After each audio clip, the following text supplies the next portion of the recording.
ઘણા લાંબા સમય બાદ આપણે ફરીવાર મળીએ છીએ વિડીયો શિક્ષણ માધ્યમ દ્વારા। આજના સમયની અંદર આપણે જોઈએ છીએ કે ઘણા દિવસનું આપણું શૈક્ષણિક કાર્ય બંધ હતું અને ઘણા સમયથી પાછું આપણે લગભગ છેલ્લા 2 અઠવાડિયાથી આપણે ચાલુ પણ કરી દીધું છે। તો મિત્રો, આ કોરોના કાળની વચ્ચે પણ શક્ય એટલા આપણે બધા પ્રયત્નો કરીએ છીએ કે તમને ઉત્તમમાં ઉત્તમ સારામાં સારું શિક્ષણ પ્રાપ્ત થાય એવા પ્રયત્નો છે એ શાળા શિક્ષણ સંકુલ દ્વારા અને શિક્ષક મિત્રો દ્વારા જેવા પ્રયત્નો કરવામાં આવે છે। મિત્રો, આજે આપણે વાર્ષિક હિસાબોનું ચેપ્ટર છે ચલાવવાનું છે। વાર્ષિક હિસાબોમાં જોઈએ તો લાસ્ટ ટાઈમમાં જ્યારે આપણે રેગ્યુલર વર્ગ ચાલતા હતા એટલે કે 2019ની અંદર જ્યારે આપણે વેકેશન પડ્યું, લોકડાઉન જાહેર થયું એ પહેલાં આપણે વાર્ષિક હિસાબોની થિયરી છે પૂર્ણ કરેલી હતી। ત્યાં સુધી મને યાદ છે દાખલા ચલાવવાના બાકી હતા, પણ એ થિયરી ચલાવી એનો પણ ઘણો બધો સમય થયો છે, તો એનું પણ આપણે થોડુંક રિમાઇન્ડ કરાવી લઈએ કે જેથી કરીને આપણે ફરીવાર એ બધું તાજું થઈ જાય। એટલે ઉપર છેલ્લી માહિતી માત્ર થોડીક હું તમને આપી દઉં વાર્ષિક હિસાબો વિશેની, થિયરી વિશેની, તો તમને થોડુંક વધારે આઈડિયા આવે। હવે એમાં વાર્ષિક હિસાબો એટલે કે જનરલી જે વર્ષના અંતે કોઈ પણ પેઢી દ્વારા જે હિસાબો તૈયાર કરવામાં આવે છે, 12 મહિનાના હિસાબો જેને આપણે વાર્ષિક હિસાબો તરીકે ઓળખીએ છીએ।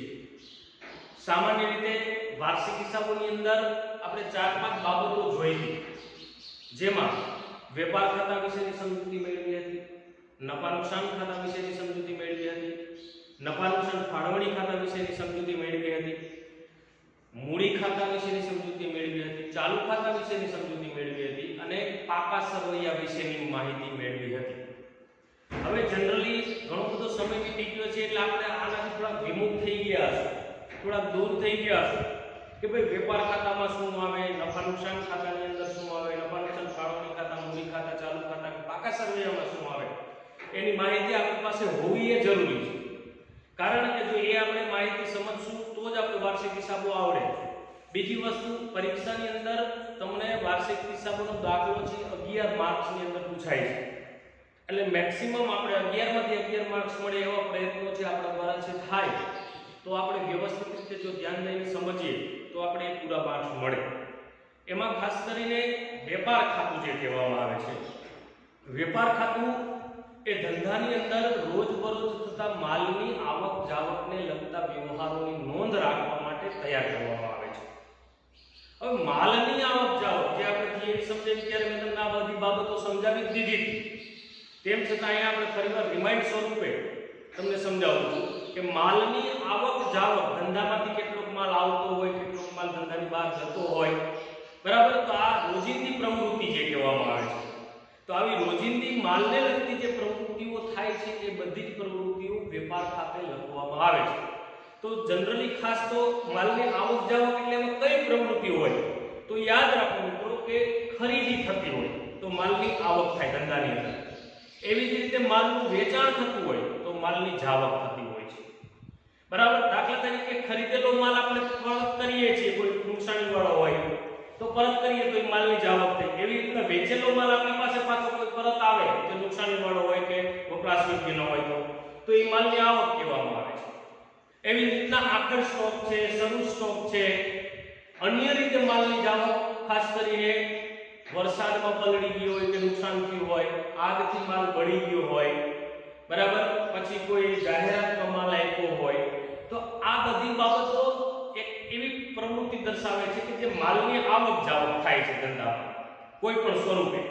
પછી આગથી બળી ગયું હોય તો એ માલની જાવક ગણાય, જાહેરાતમાં માલ આપ્યો હોય તો એ માલની જાવક ગણાય, બરાબર, નમૂના તરીકે માલ આપ્યો હોય તો એ માલની જાવક ગણાય, વરસાદમાં પલળી ગયો હોય તો પણ એ માલની જાવક ગણવામાં આવે છે, ચોરીથી માલ ગયો હોય તો પણ એ માલની જાવક ગણવામાં આવે છે, બરાબર। એવી રીતના શરૂ સ્ટોક, આખર સ્ટોક, હિસાબી વર્ષના અંતે માલ જે વધ્યો હોય, વપરાયા વગરનો માલ, તો એ સ્ટોક તરીકે ઓળખાય। સ્ટોક છે શરૂ સ્ટોક અને આખર સ્ટોક। એવી જ રીતના ખરીદી અને વેચાણ, ખરીદ પરત અને વેચાણ પરત, તો આ બધા વ્યવહારો છે મિત્રો એ કહેવાય છે માલની આવક જાવકને લગતા વ્યવહારો। તો વેપાર ખાતાની અંદર આવા વ્યવહારો કે જે રોજબરોજ માલની આવક જાવક થતી હોય એવા વ્યવહારો વ્યવહારો નોંધવામાં આવે છે, બરાબર। વેપાર ખાતાની અંદર આવા તમામ વ્યવહારો લખાય છે, સમગ્ર વર્ષ દરમિયાન જે વ્યવહારો લખાય છે ત્યારબાદ વેપાર ખાતાનું પરિણામ છે પ્રાપ્ત કરવામાં આવે છે। હવે મિત્રો આપણે બધાને ખબર છે, આપણે અગાઉ ભણી ગયા છીએ કે વેપાર ખાતાનું પરિણામ બે સ્વરૂપે તમને પ્રાપ્ત થાય છે। એક તો કાચા નફા સ્વરૂપે પ્રાપ્ત થશે અથવા તો કાચી ખોટ સ્વરૂપે પ્રાપ્ત થશે।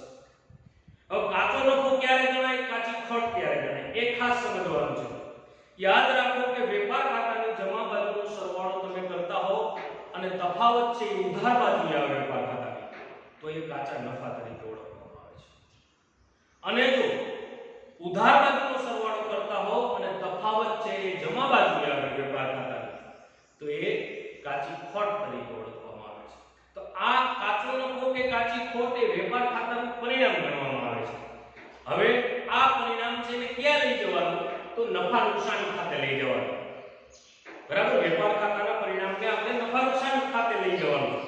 હવે વેપાર ખાતાનું કોઈ પણ પરિણામ હોઈ શકે, ધારો કે કાચો નફો છે તે નફા નુકસાન ખાતે જમા બાજુએ દર્શાવવામાં આવે છે, અને ધારો કે વેપાર ખાતાની અંદર કાચી ખોટ છે તે નફા નુકસાન ખાતે ઉધાર બાજુએ દર્શાવવામાં આવે છે, બરાબર। તો આ રીતે સંપૂર્ણ વેપાર ખાતું છે તૈયાર કરવામાં આવે છે કે જેમાં માલની આવક જાવકને લગતા વ્યવહારોની નોંધ છે કરવામાં આવે છે। હવે બીજી બાબત આવે છે નફા નુકસાન ખાતું। હવે નફા નુકસાન ખાતું, ધંધાનો વર્ષ દરમિયાન કેટલો નફો થયો કેટલો નુકસાન થયું એ જાણવું હોય તો આપણે નફા નુકસાન ખાતા ઉપરથી તૈયાર કરવામાં આવે છે। એટલે બીજું ખાતું આપણે નફા નુકસાન ખાતા વિશે સમજવાનું છે। હવે નફા નુકસાન ખાતું એ જ વસ્તુ છે કે વર્ષ દરમિયાન થયેલા મહેસૂલી ખર્ચા અને મૂડી ખર્ચા, મહેસૂલી આવકો અને મૂડી આવકો એ દર્શાવવા માટે આપણે નફા નુકસાન ખાતું તૈયાર કરીએ છીએ। તો એનો મતલબ એવો થાય કે નફા નુકસાન ખાતાની ઉધાર બાજુએ તમામ પ્રકારના ખર્ચ અથવા તો નુકસાનની વિગતો છે આવે। હવે ઘણા બધા આખા વર્ષ દરમિયાન તમે જુઓ તો ઘણા બધા પ્રકારના ખર્ચાઓ થતા હોય, દાખલા તરીકે પગાર ચૂકવે, ઓફિસનો ખર્ચ ચૂકવે, ચા પાણીનો ખર્ચ ચૂકવે, સ્ટેશનરી, તાર ટપાલ, આવા કેટલાય પરચુરણ ખર્ચ, વ્યાજ, લોન ઉપરનું વ્યાજ, બરાબર, ઘસારો, આ બધા કેટલાય પ્રકારના ખર્ચા છે। આમ ખર્ચને તમે વિભાગ પાડો ને તો એ ત્રણ વિભાગની અંદર છે દર્શાવવામાં આવે છે, બરાબર। એક નાણાકીય ખર્ચ આવે, એક વેચાણ વિતરણ ખર્ચ આવે અને ત્રીજા છે મૂડી ખર્ચ। એ તો ત્રણે ત્રણ પ્રકારના ખર્ચને છે દર્શાવવામાં આવે છે। હવે બીજી બાબત આવી જમા બાજુ, તો નફા નુકસાન ખાતાની જમા બાજુએ તમામ પ્રકારની મૂડી અને મહેસૂલી આવકો છે દર્શાવવામાં આવે છે। હવે જે આવકો છે, ધંધામાં આવક પણ થતી હોય, જેમ ખર્ચ થતા હોય તો લાભ લેવા માટે ખર્ચ કરવામાં આવે છે, એના દ્વારા જે ધંધાને ફાયદો થાય એટલે આવક પ્રાપ્ત થાય છે। તો એ આવકો અથવા તો ઉપજો એ નફા નુકસાન ખાતાની જમા બાજુએ દર્શાવવામાં આવે છે। ધંધાના આપણે કાચા સરવૈયામાં જોઈએ તો આપણને અંદાજ આવી જાય કે આમાં કઈ આવક કહેવાય કઈ જાવક કહેવાય, જે કાચા સરવૈયા આપણે 11મા ધોરણની અંદર શીખી ગયા છે, એટલે એને પાછી મારે હવે રિપીટ કરવાની જરૂરિયાત નથી રહેતી, બરાબર। એટલે નફા નુકસાન ખાતાની અંદર જે આવકો અને જાવકો, ખર્ચાઓ અને નુકસાન અથવા તો જે ઉપજો અને આવકો અથવા તો નુકસાન કે ખર્ચ કે વિગતો તમામ સમગ્ર વર્ષ દરમિયાન જે થયેલી છે એ નફા નુકસાન ખાતાની ઉધાર કે જમા બાજુએ દર્શાવવામાં આવે। હવે જે વેપાર ખાતાનું ચોક્કસ પરિણામ હતું, કાચો નફો કે અથવા તો કાચી ખોટ, એવી જ રીતના એ નફા નુકસાન ખાતાનું પણ ચોક્કસ પરિણામ હોય છે, જે ચોખ્ખો નફો અથવા તો ચોખ્ખી ખોટ તરીકે ઓળખાય છે। હવે ચોખ્ખો નફો કોને કહેવો અને ચોખ્ખી ખોટ કોને કહેવી, યાદ રાખો કે નફા નુકસાન ખાતાની જમા બાજુનો તમે સરવાળો કરો છો, તફાવત ઉધાર બાજુએ આવે છે, જે ચોખ્ખા નફા તરીકે ઓળખવામાં આવે છે। તો સરવાળો તમે ઉધાર બાજુનો કરો અને તફાવત છે એ જમા બાજુએ આવે છે, જે ચોખ્ખી ખોટ તરીકે ઓળખવામાં આવે છે। તો આ ચોખ્ખો નફો અને ચોખ્ખી ખોટ બેમાંથી કોઈ પણ એક પરિણામ પ્રાપ્ત થાય, બે સાથે ન પ્રાપ્ત થાય। એટલે ખાસ યાદ રાખવાનું, આપણે જોવાનું કઈ બાજુ સરવાળો વધુ છે કઈ બાજુ તફાવત આવે છે, એના આધારે નફા નુકસાન ખાતાનું પરિણામ છે નક્કી થાય। એટલે ખાસ એ યાદ રાખવાનું છે। હવે આ નફા નુકસાન ખાતાનું જે પરિણામ છે એ કઈ પણ આગળ લઈ જવાનું છે। વેપાર ખાતાનું પરિણામ આપણે નફા નુકસાન ખાતે લઈ આવ્યા, એવી જ રીતે નફા નુકસાન ખાતાનું પરિણામ છે એ પણ આગળ લઈ જવાનું છે। એના પછીનું ખાતું આવે છે નફા નુકસાન ફાળવણી ખાતું। તો આ નફા નુકસાન ફાળવણી ખાતું એટલે શું એના વિશે પણ આપણે થોડીક સમજૂતી પહેલા પ્રાપ્ત કરી હતી, ફરીવાર અત્યારે તમારી સમક્ષ રજૂ કરું છું। હવે નફા નુકસાન ફાળવણી ખાતું જે નફા નુકસાન ખાતાનો એક ભાગ માનવામાં આવે છે.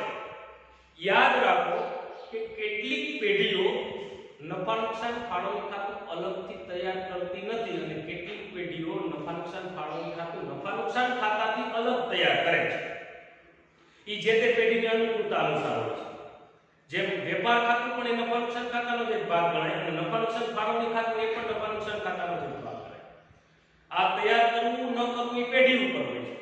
પણ હિસાબોની સરળતા માટે ઘણી પેઢીઓ નફા નુકસાન ખાતાથી નફા નુકસાન ફાળવણી ખાતું અલગ તૈયાર કરે છે. અને આપણે અહીંયા દાખલાની અંદર પણ એક જોવાનું અલગથી તૈયાર કરવાનું છે દરેક દાખલાની અંદર.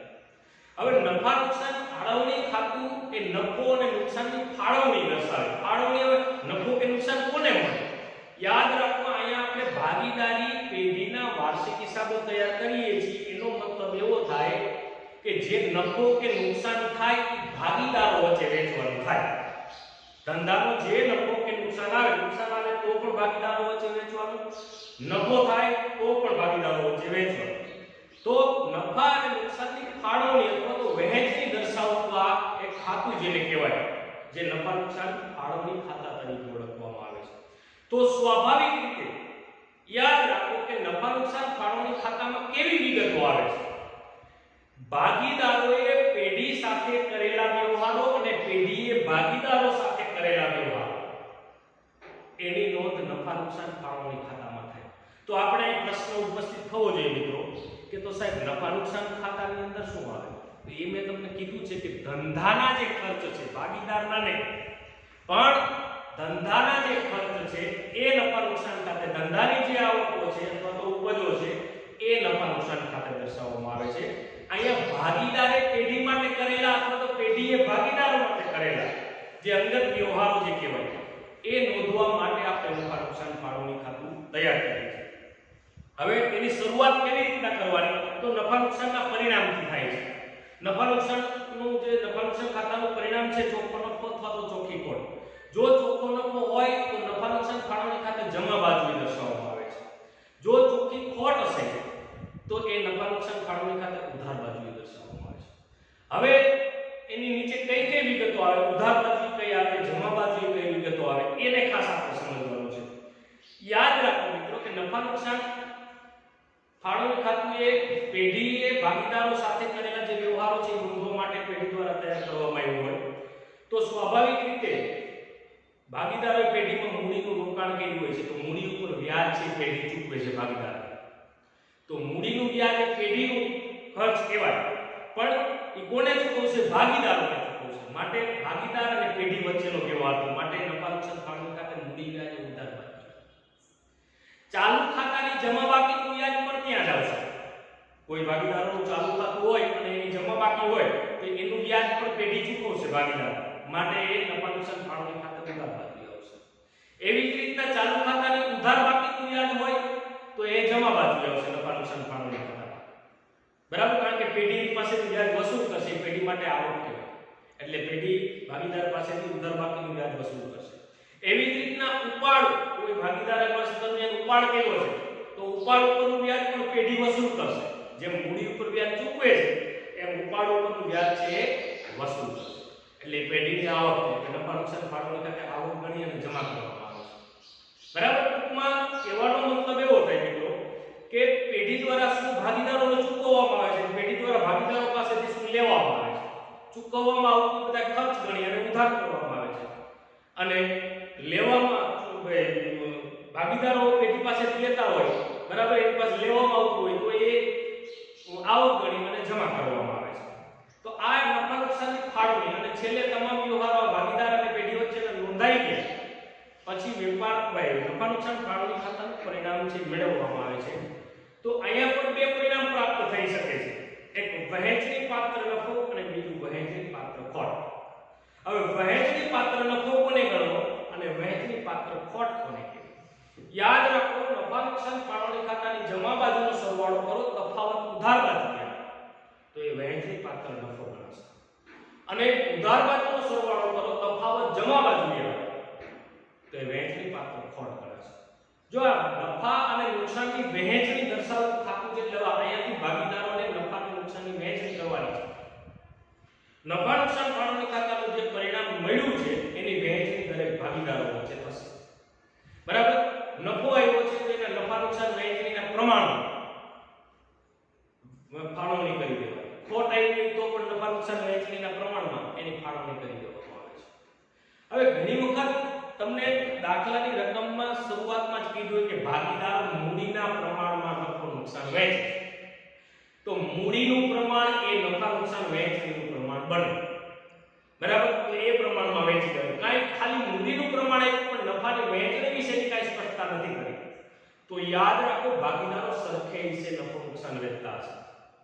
બરાબર. મૂડીનું પ્રમાણ આપ્યું છે, આપણે ઘણી વખત મૂડીનું પ્રમાણ 2:1 બરાબર. પછી આગળ કંઈ કીધું નથી કે આ પ્રમાણમાં નફો નુકસાન વહેંચે, એવું કંઈ કીધું નથી. યાદ રાખો એવું કાંઈ સૂચના ન આપી ત્યારે ભાગીદારો સરખે વિશે નફો નુકસાન વહેંચતા હશે. પણ જો એમ સ્પષ્ટતા કરેલી છે કે ભાગીદારો મૂડીના પ્રમાણમાં નફો નુકસાન વહેંચે છે, તો મૂડીનું પ્રમાણ એ જ નફા નુકસાન વહેંચણીનું પ્રમાણ ગણી અને નફા નુકસાન ફાળવણી ખાતાનો નફો કે નુકસાન છે ભાગીદારોએ પ્રમાણમાં વહેંચી દેવાનું રહેશે. હવે જે આ પરિણામ પ્રાપ્ત થયું, દરેક ભાગીદારોને કેટલો નફો આવ્યો અથવા કેટલું નુકસાન આવ્યું, જે આવ્યું હોય તે, બરાબર, એ પરિણામને પણ આગળ લઈ જવામાં આવે છે. જે ભાગીદારોને મૂડી અથવા તો ચાલુ ખાતે લઈ જવામાં આવે છે. હવે મૂડી ખાતા ક્યારે બને અને મૂડી ચાલુ ખાતા ક્યારે બને, તો એમાં આપણે પ્રથમ ચેપ્ટરની અંદર જે આપણે પહેલું ચેપ્ટર પૂરું થઈ ગયું, દાખલાઓ સહિત ત્યારે મેં તમને સમજાવ્યું કે સ્થિર પદ્ધતિ અને અસ્થિર પદ્ધતિ, આ બે પદ્ધતિએ ભાગીદારો મૂડી ખાતા રાખતા હોય છે. મતલબ પેઢી દ્વારા જે મૂડી ખાતા રાખવામાં આવતા. સ્થિર પદ્ધતિમાં શું કરવાનું હોય, તો સ્થિર પદ્ધતિએ જ્યારે મૂડી ખાતા રાખવામાં આવતા હોય ત્યારે સાથે સાથે ચાલુ ખાતાની બાકી આપેલી હોય છે અથવા તો ચાલુ ખાતા તૈયાર કરવામાં આવે છે. કારણ કે એમની મૂડી છે એ સ્થિર રાખવામાં આવે છે. કાયમી મૂડી જે છે એમની સ્થિર રાખવામાં આવે છે, એટલે બીજા વ્યવહારો નોંધવા માટે ચાલુ ખાતા તૈયાર કરવા જરૂરી છે. જે પગારને લગતી વિગતો, જે કંઈ પણ ભાગીદારોની હોય, કમિશન ને મહેનતાણું જે કંઈ પણ, જો એ તમે મૂડી ખાતે અસર આપશો પછી આખાની બાકી મેળવશો તો એ બદલાઈ જશે, તો એ સ્થિર ન કહેવાય. બરાબર. આ તો સ્થિર રાખવા માટે ચાલુ ખાતાની બાકી હોવી જરૂરી છે, તો ચાલુ ખાતા તૈયાર કરવા જરૂરી છે. અને અસ્થિર મૂડી ખાતા પદ્ધતિ જે કહેવાય કે જેમાં ચાલુ ખાતાની જરૂરિયાત હોતી નથી, મૂડી ખાતે તમામ હવાલાઓની અસર આપવામાં આવે છે. ભાગીદારો પેઢી સાથે જે વ્યવહારો કરેલા છે એ તમામની અસર છે એમના મૂડી ખાતે જ આપી દેવામાં આવે છે. એમાં મૂડીને અસ્થિર રાખવાની, સ્થિર નથી રાખવાની, એટલે ગમે એટલા હવાલાઓની અસર એમાં આપી શકાશે. તો આ નફા નુકસાન ફાળવણી ખાતાનું પરિણામ તમે કાં મૂડી ખાતે દર્શાવી શકશો, જો સ્થિર પદ્ધતિ હશે તો ચાલુ ખાતે લઈ જવાનું, અને અસ્થિર પદ્ધતિ હશે તો મૂડી ખાતે લઈ જવાનું રહેશે. બરાબર. હવે મૂડી ખાતા કે જે ભાગીદારોએ પેઢી સાથે જે વ્યવહારો કરેલા છે એ દર્શાવવા માટે મૂડી ખાતા તૈયાર કરવામાં આવે છે, જે નફા નુકસાન ફાળવણી પછીની વિગત આવે છે. બરાબર. ભાગીદારોની મૂડી દર્શાવવામાં આવે છે, શરૂઆતની મૂડી, પછી ભાગીદારોએ પેઢી સાથે કોઈ વ્યવહારો કર્યા એટલે કે ભાગીદારોને કમિશન ચૂકવવામાં આવ્યું, ભાગીદારોને મહેનતાણું ચૂકવવામાં આવ્યું, ભાગીદારોને મૂડી પરનું વ્યાજ ચૂકવવામાં આવ્યું, ચાલુ ખાતા અને ઉધાર અથવા તો જમા બાકીનું વ્યાજ નિવેદ થયું હોય. બરાબર. તો એ તમામ વિગતો પાછી જે નફા નુકસાન ફાળવણી ખાતે ઉધાર બાજુ આપણે દર્શાવી કે ભાગીદારોને મૂડી અથવા ચાલુ ખાતે છે જમા બાજુ આવશે. એવી જ રીતે નફા નુકસાન ફાળવણી ખાતાની જમા બાજુની જે વિગતો દર્શાવી હતી, ઉપાડનું વ્યાજ, ચાલુ ખાતાના ઉધાર બાકીનું વ્યાજ, એ તમામ વિગતો ભાગીદારોના મૂડી અથવા તો ચાલુ ખાતે એ ઉધાર બાજુએ દર્શાવવામાં આવે છે. એટલે મૂડી અને ચાલુ ખાતા છે આ રીતે તૈયાર કરવામાં આવે છે, સ્થિર પદ્ધતિ અથવા તો અસ્થિર પદ્ધતિ. હવે બધા વ્યવહારો નોંધાઈ જાય પછી મૂડી ખાતા પણ બંધ કરવામાં આવે છે વર્ષના અંતે, અને એમને આખરની બાકી મેળવવામાં આવે છે. મૂડી ખાતાની યાદ રાખો, હંમેશા આખરની બાકી એ જમા બાકી ગણો, કારણ કે હંમેશા મૂડી ખાતાની જમા બાજુનો જ સરવાળો વધુ હોય, ક્યારે ઉધાર બાજુનો સરવાળો વધુ હોઈ શકે નહીં. મૂડી ખાતા ખાસ યાદ રાખો, મૂડી ખાતાની જમા બાજુનો સરવાળો એટલે બાકી છે એ જમા બાકી ગણાય, કારણ કે વધારો છે કેવો કહેવાય, જમા બાજુએ સરવાળો વધુ હતો એટલે તફાવત ઉધાર બાજુએ આવતો, એની ક્યારે ઉધાર બાકી હોઈ શકશે નહીં. જે બાજુનો સરવાળો વધુ હોય એ બાકી ગણાય, જમા બાજુનો સરવાળો વધુ હોય તો જમા બાકી, ઉધાર બાજુનો સરવાળો હોય તો ઉધાર બાકી. પણ અહીંયા મૂડી ખાતાની અંદર ખાસ તમને સ્પષ્ટતા કરી દઉં છું કે મૂડી ખાતાની આખરની બાકી એ જમા બાકી ગણાય, અને ઈ આખરની બાકી ધંધાના પાકા સરવૈયામાં દર્શાવવામાં આવે છે, મૂડી અને દેવા બાજુએ દર્શાવવામાં આવે છે. બરાબર. તમામ સરવાળો બાદબાકી પાકા સરવૈયામાં મૂડી દેવા બાજુ મૂડીના હેડિંગ નીચે જેટલા ભાગીદારો હોય એટલાના નામ અને બાજુનું મૂડી એવી રીતના દર્શાવવામાં આવે છે। હવે બીજી બાબત એવી છે ચાલુ ખાતાની બાકી વિશે। યાદ રાખો, ખાસ સમજવાનું એ છે કે ચાલુ ખાતાની કોઈ પણ બાકી હોઈ શકે, ઉધાર અથવા તો જમા કોઈ પણ બાકી હોઈ શકે। જેમ મેં તમને કીધું કે મૂડી ખાતાની ક્યારેય ઉધાર બાકી ન હોઈ શકે, બરાબર, હંમેશા જમા જ બાકી હોઈ શકે। એવી રીતના અહીંયા ચાલુ ખાતામાં એવું નથી, ચાલુ ખાતાની કોઈ પણ બાકી હોઈ શકે, ઉધાર બાકી પણ હોઈ શકે અથવા તો જમા બાકી પણ હોય, જે બાકી હોય તે। જો ચાલુ ખાતાની જમા બાકી હોય, જમા બાકીનો મતલબ જમા બાજુનો સરવાળો વધુ હોય, તફાવત ઉધાર બાજુ, તો એ જમા બાકી। જમા બાકી હોય તો એ પાકા સરવૈયામાં મૂડી અને દેવા બાજુ દર્શાવવામાં આવે છે। અને જો ચાલુ ખાતાની ઉધાર બાકી હોય તો એ પાકા સરવૈયામાં મિલકત અને લેણા બાજુ છેલ્લે દર્શાવવામાં આવે છે, બરાબર। જે ભાગીદારોનું ચાલુ ખાતાની ઉધાર બાકી બતાવતું તો એ પાકા સરવૈયામાં મિલકત લેણા બાજુ દર્શાવવામાં આવે છે, બરાબર। તો આ રીતના ચાલુ ખાતાને બંધ કરીને એ પણ પાકા સરવૈયામાં લઈ જવામાં આવે છે। હવે છેલ્લું અને આખરી જે પત્રક સ્વરૂપે ઓળખાય છે તે પાકું સરવૈયું છે, ફાઇનલ બેલેન્સ શીટ જેને કહેવામાં આવે છે। પાકું સરવૈયું એ હિસાબી વર્ષના છેલ્લા દિવસે જો એમાં તારીખ લખવામાં આવે છે, યાદ રાખો, તારીખ 31/3 અથવા તો 31 ડિસેમ્બર, બેમાંથી કોઈ પણ તારીખ હોઈ શકે।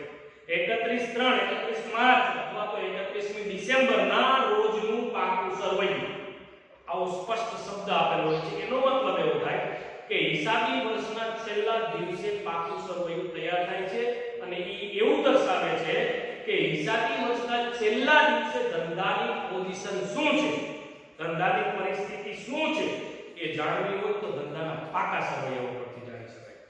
એનો મતલબ એવો થાય કે હિસાબી વર્ષના છેલ્લા દિવસે ધંધા પાસે કેટલી કાયમી મિલકતો છે, કેટલા દેવા છે અને કેટલી અવાસ્તવિક મિલકતો છે તે જાણવા માટે પાકા સરવૈયાનો સહારો લેવામાં આવે છે।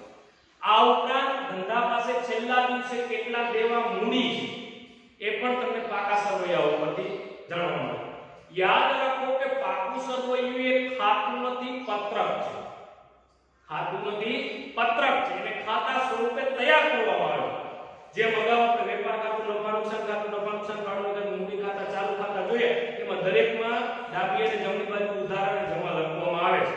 એનો મતલબ એ ખાતું છે, ઉધાર અને જમા લખવામાં આવે છે। આ પાકું સરવૈયું આપણે ખાતા સ્વરૂપે તૈયાર કરીએ છીએ એનો મતલબ એવો નથી કે ખાતું છે, પત્રક છે, એમાં ઉધાર કે જમા બાજુ નથી હોતી। એમાં ડાબી બાજુ છે એ મૂડી દેવા બાજુ અને જમણી બાજુ એ મિલકત લેણા બાજુ તરીકે ઓળખવામાં આવે છે। એક પત્રક જ છે। તો જે મિલકત અને લેણા બાજુ એમાં કાયમી મિલકતો જેવી કે જમીન, મકાન, યંત્રો, ફર્નિચર, ઢોર ઢાકર, યંત્રો, ઓજારો વગેરે, બરાબર, XYZ, એ તમામ છે કાયમી મિલકતો કહેવાય। એના પછી છે ચાલુ મિલકતો, જે દેવાદારો, સ્ટોક, લેણી ઊંડી, બેંકો, બેંક શિલક, રોકડ શિલક, આ બધી ચાલુ મિલકતો કહેવાય। અને અવાસ્તવિક મિલકતો એટલે જાહેરાત, ઝુંબેશ ખર્ચ માંડી વળેલો હોય તો અમુક વર્ષ માટે, તો એ બધી અવાસ્તવિક પ્રાથમિક ખર્ચ છે, એ બધી અવાસ્તવિક મિલકતો તરીકે ઓળખવામાં આવે છે, મિલકત અને લેણા બાજુ દર્શાવવામાં આવે છે। એના પછી મૂડી દેવા બાજુ એટલે કે ડાબી બાજુએ મૂડી અને દેવા દર્શાવવામાં આવે છે। શરૂઆતમાં પાકા સરવૈયાની શરૂઆતમાં ભાગીદારોની મૂડી દર્શાવવામાં આવે છે, ત્યારબાદ ધંધાના ચાલુ દેવા અને લાંબા ગાળાના દેવા, એ બે વસ્તુ છે ત્યાં દર્શાવવામાં આવે છે, બરાબર। લેણદારો છે, દેવી ઊંડી છે, બેંક ઓવરડ્રાફ્ટ છે, ચૂકવવા બાકી કોઈ ખર્ચા છે, આ બધા ચાલુ દેવા તરીકે ઓળખવામાં આવે છે અને એ પાકા સરવૈયામાં દર્શાવવામાં આવે છે। હવે મિત્રો, તમામ વિગતોની નોંધ થઈ જાય એ પછી પાકા સરવૈયાનો સરવાળો કરવામાં આવે। છેલ્લું સ્ટેપ પાકું સરવૈયું કહેવાય। તો હવે આગળ એવી કે બાકી વધતી ન હોય, બરાબર, પાકા સરવૈયાનો સરવાળો કરવામાં આવે, મૂડી દેવા અને મિલકત લેણા બાજુનો સરવાળો સરખો થવો જોઈએ। જો સરખો ન થાય તો એનો મતલબ એવો થાય કે અગાઉના હિસાબોમાં, એટલે કે આમ નોંધ છે, ખતમની છે, ખાતા હોય જેમાં ક્યાંક ને ક્યાંક ભૂલ હોય, એકાદી અસર આપતા ભૂલાઈ જતી, તો એ ભૂલને કારણે પાકું સરવૈયું ન મળી શકે એવું બને। ઘણી વખત એવું બનતું હોય કે કાચું સરવૈયું જો મળે તો પાકું સરવૈયું મળી જાય, બરાબર, પણ અમુક વિગતો એવી હોય છે કે કાચા સરવૈયામાં થોડી ભૂલ હોય તો એને કારણે પાકું સરવૈયું ન પણ મળી શકે। તો પાકા સરવૈયાની બંને બાજુનો સરવાળો સરખો થઈ જાય તો એનો મતલબ એવો થાય કે એ હિસાબો તમારા ગાણિતિક દ્રષ્ટિએ સાચા છે। તો મિત્રો, આ મેં તમને એક રિમાઇન્ડર સ્વરૂપે તમામ માહિતી આપી દીધી છે. બરાબર. હવે આપણે